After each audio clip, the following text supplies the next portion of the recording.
samahan niyo ako umattend ng first Igorot wedding experience ko. Medyo malayo at matarik ang daan papunta doon. In-invite ako sa kasal ng beautiful couple na si Joanne at Josen. Pagdating pa lang ay sinalubong na agad kami ng traditional dance nila.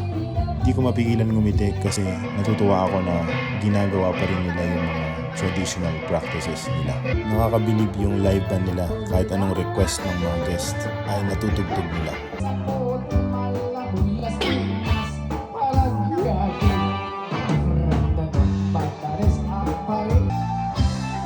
Nagsasayaw lahat, maging mga bata at pati na rin yung mga hindi bata.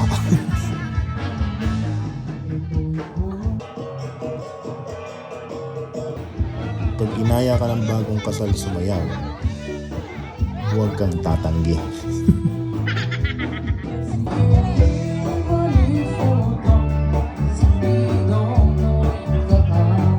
At meron bang Filipino party kung walang budots?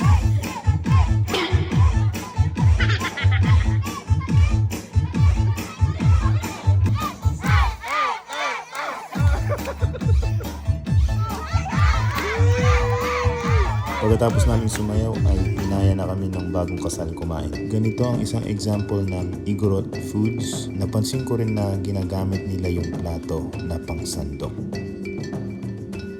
Talagang solid na solid yung luto nila, kabays. Tuloy-tuloy ang paghain ng pagkain.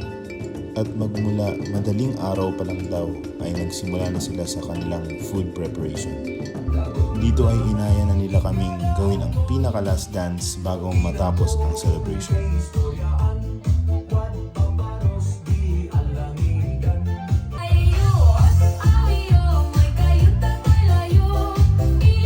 Happy yarn? Mas tumitrain siguro timiibulat na kayo.